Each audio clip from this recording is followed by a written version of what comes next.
Good morning, Nova Scotia. I'm Dan Budgell, and this is the Lighthouse Local for Tuesday, August 11th. Here's what's happening around the province this morning. We begin in downtown Halifax with a follow up to the major police operation and evacuation that disrupted the waterfront yesterday.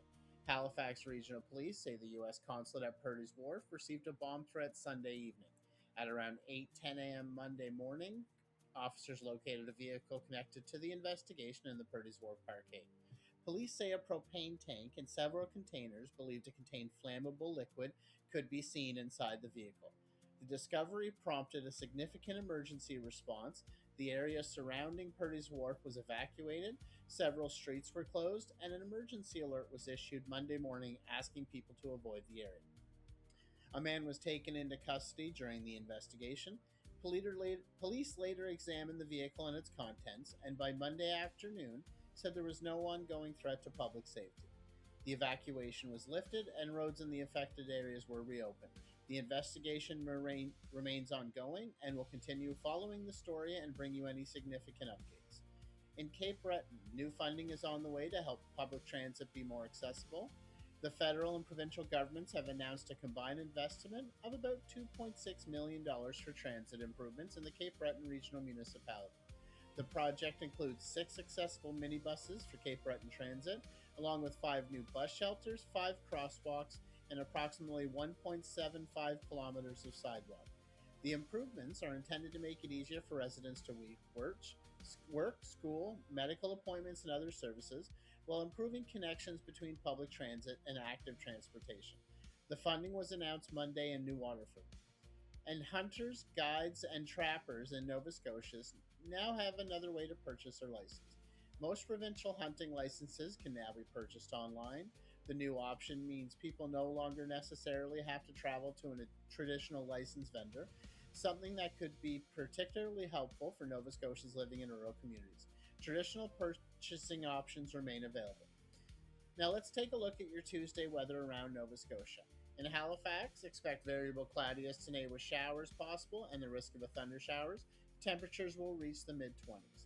Warm and unsettled conditions are expected in several parts of the province, although the timing and amount of rain will vary depending on where you are. If you're heading out today, keep an eye on your local Environment Canada forecast, particularly with thunderstorms possible in parts of Nova Scotia. Now a look at the roads for your Tuesday morning. If yesterday's downtown Halifax evacuation affected your commute, the good news this morning is that the roads closed during the police operation that have reopened. And a reminder for anyone traveling between Halifax and Dartmouth later tonight, the McDonald Bridge is scheduled to close to vehicle traffic tonight from 9 p.m. until 5 a.m.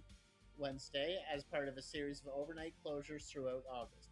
Drivers traveling across the harbor during those hours will need to use the McKay Bridge.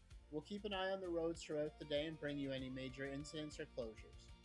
And in local sports, Halifax is getting ready to welcome hundreds of young lacrosse players from across Canada. The city is hosting the 2026 Minor Box Lacrosse National Championship, with more than 800 athletes expected to compete. Teams from across the country will come to Halifax for the national tournament, bringing some of Canada's top young box lacrosse talent to Nova Scotia. It's another major sporting event for the province and a chance for local fans to see the next generation of Canadian lacrosse players competing for a national championship. We'll have more on the tournament as the games get underway. And that's your Lighthouse Local for Tuesday, August the 11th.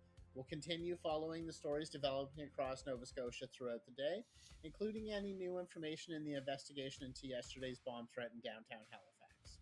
For more local news, weather, traffic, sports, and community information, visit lighthouseradio.ca and take Lighthouse Radio with you throughout the Lighthouse Radio app, available on iOS, Android, and Alexa connected devices.